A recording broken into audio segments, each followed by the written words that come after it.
Hey, welcome into the Business on Purpose platform. Scott Beebe, the host of the Business on Purpose podcast. Make sure to check that out. We always love having you here. Thanks for joining us on a Monday, our favorite day of the week. Hey, real quick, before we dive in, wanted to let you know about our next webinar upcoming in June. I believe it's June 9th.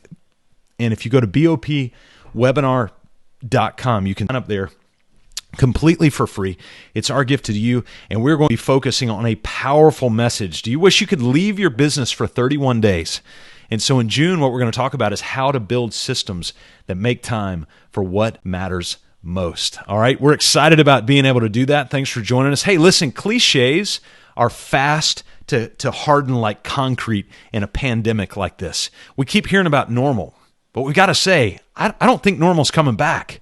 And so it's time for us to start searching for something brand new. Tell me if you've heard these cliches before, right? These uncertain times. Have you heard that one? Yep, I've heard that one a ton. In fact, we've kind of put a moratorium on that one.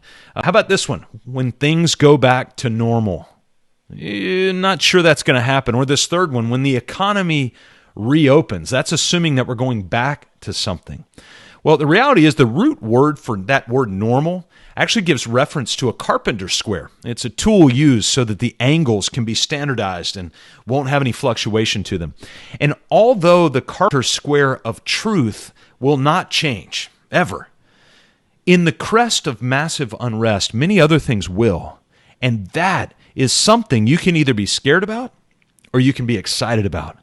So I was thinking back to some of the historic stories. Back in the 7th and 6th century BC, there was much of the Jewish population that were actually kicked out of the area they were in. They were banished from their home soil, and they were sent to live deep in the desert of what we now know as modern-day Iraq. And so I want you to imagine you and your family uprooted with no control and no clarity in what's going to come next, and you're sent to a land that you're not very excited about. Well, there are a lot of people who actually feel that way right now.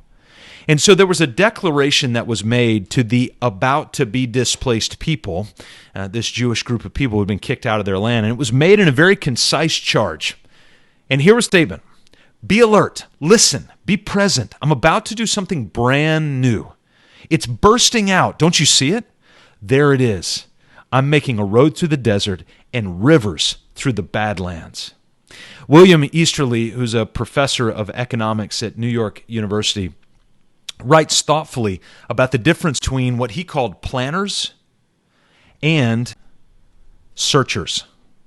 Planners and searchers. And he wrote this in an important book called The White Man's Burden: Why the West's Effort to Aid the Rest Have Done So Much Ill and So Little Good. It's a pretty controversial title.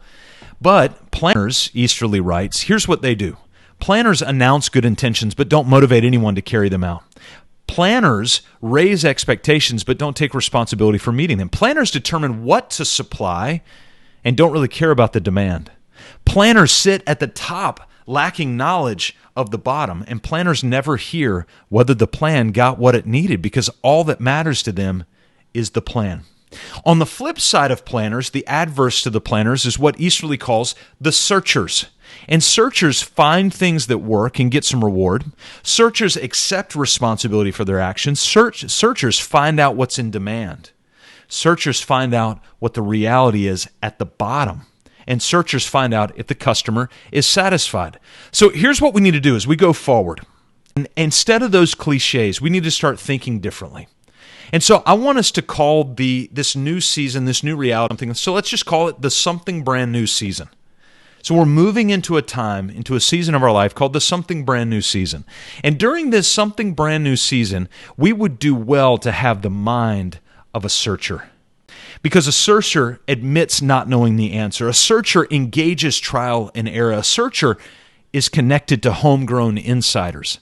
A searcher finds ways to get solutions to those who need and want them. And a searcher obsesses about tangible benefits.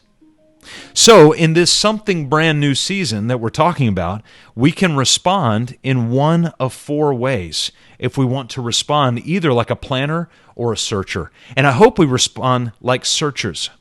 But if not, if we want to respond like a planner, then we take a backwards look, looking back knowing that it's never been a healthy strategy long term. I hope you won't choose that, but if you want to live the life of a planner, that's what you do. Second, again, is not a strategy that we want to take. But option 2 is that we can stick our head in the sand, abdicating responsibility to others, and just coasting through what may or may not happen. I am not a fan of that. The third option is we could try to master plan the something brand new season because we're so uncomfortable with what we don't know. And so we look at that, and by looking back, we try to master plan things. And so we'll try to fashion our own something brand new reality, seriously risk missing out on the genuine brand new things that are coming and that we could never dream of. And so those first 3 options are pretty bad options, which is why I want to opt for the fourth. We could have our head on a swivel and be in a state of searching for those novel roads in the desert and rivers in the badlands and be amazed when we see them. Refreshing and helpful things that will arise in the most confounding places and within the most confounding people. The fourth option feels like the riskiest until we stop and realize that we have the freedom to dig in and to invest in the novelty and innovation in the something brand new reality. Decades into this something brand new reality for the Iraqi-placed people, these Jews, another charge came to them. So they had already been there, and they were resisting this something brand new reality. And the charge went like this: build houses, settle down, plant gardens, eat what those gardens produce, marry and have sons and daughters, find wives for your sons and give your daughters in marriage, so that they too may have sons and daughters. Increase in number, do not decrease. Also, and this is my favorite, seek the peace and the prosperity of the city to which I have carried you into this exile, into this brand new reality.